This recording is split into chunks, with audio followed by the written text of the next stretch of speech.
ఏపీలో ఎన్నికల వేడి రాజుకుంది. ఎన్నికల ప్రచార ప్రసంగాల్లో భాగంగా అధికార విపక్షాల అధినేతలు చంద్రబాబు జగన్లు ఒకరిపై ఒకరు విమర్శలకు దిగుతున్నారు. మోదీ కేసీఆర్లతో కలిసి జగన్ కుమ్మక్కయ్యారని చంద్రబాబు విమర్శలు ఎక్కుపెట్టగా చంద్రబాబు అధికారాన్ని ఉపయోగించుకొని హత్య రాజకీయాలకు పాల్పడుతున్నారని జగన్ ఆరోపించారు. వివిధ ప్రచార సభల్లో ఇరుపక్షాల మాటల తూటాలు ఇప్పుడు చూద్దాం. నరేంద్ర మోడీ మోసం చేశాడు. ఆయన చెప్తున్నాడు నేను కాపలాదారుడని. కరెక్టే. ఎవరికి కాపలా కాస్తున్నాడంటే నేరస్తులకి కాపలా, అవినీతి పరులు కాపలా. నీతి నిజాయితీగా ఉంటే సిబిఐ రైడ్లు, ఇన్కమ్ ట్యాక్స్ రైడ్లు, ఈడీ రైడ్లు ఎవరిచ్చారు మీకు ఈ అధికారం అడుగుతున్నా. ఏంటి కేసీఆర్ ఆకాశం నుంచి ఊడిపడ్డా తమ్ముడు? నా దగ్గర పనిచేసిన వాడు ఇప్పుడు నా మీదనే దౌర్జన్యాలు చేస్తున్నా అంటే ఖబర్దార్ కేసీఆర్. ఆంధ్రప్రదేశ్ పైన దాడులు చేయలేవు.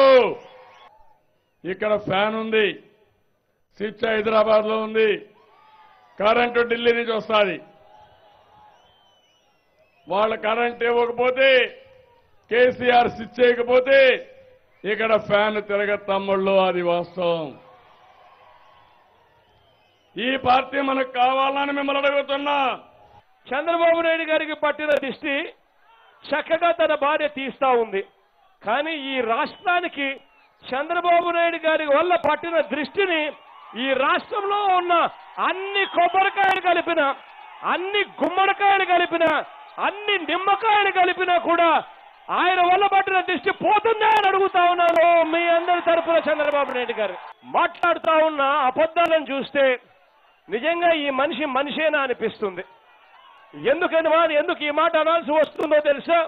5 సంవత్సరాలుగా ప్రజలను మోసం చేశాడు, 5 సంవత్సరాలుగా అన్యాయాలు చేశాడు, 5 సంవత్సరాలుగా విచ్చలవిడిగా అవినీతి చేశాడు, రాజ్యాంగాన్ని తూట్టుపరిచాడు, వేరే పార్టీకి సంబంధించిన ఎమ్మెల్యేలను కొనుగోలు చేశాడు, కొనుగోలు చేసిన ఎమ్మెల్యేలను సిగ్గు లేకుండా మంత్రి పదవుల్లో కూడా కూర్చోబెట్టాడు ఈ పెద్ద మనిషి చంద్రబాబు నాయుడు గారు.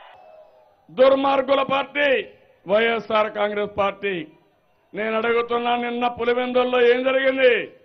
హత్యమనా కాదా? ఎక్కడ జరిగింది?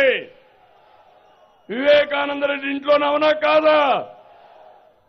ఎందుకు? ఎవరు చేశారు? ఎవరికి ప్రమేయం ఉంది? 9 గంటల 15 నిమిషాలకి హార్ట్ అటాక్ తో చనిపోయారని చిత్రీకరిస్తారా? ప్రజల్ని మోసం చేస్తారా? ప్రజల్ని తమాషా అనుకుంటారా మీరు?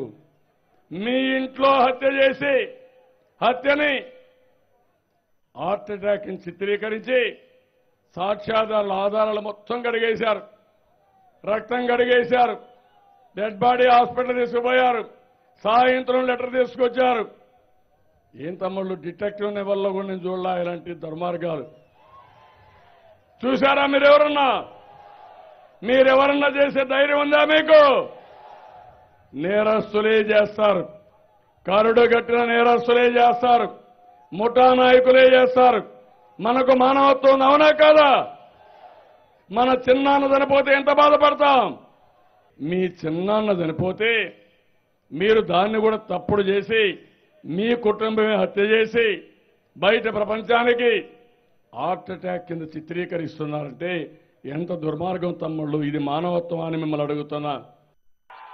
సిగ్గు లేకుండా ఈ పెద్ద మనిషి అధికారంలోకి రావడం కోసం ఏ స్థాయికి దిగజారిపోతాడు అనంటే చివరికి తానే హత్యలు చేయిస్తాడు.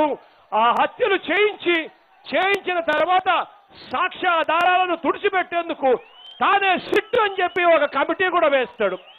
ఆ సిట్ అనే కమిటీ ఏమిటో తెలుసా? తాను సిట్ అంటే సిట్, స్టాండ్ అంటే స్టాండ్ అన్నట్టుగా కమిటీ చేస్తాడు.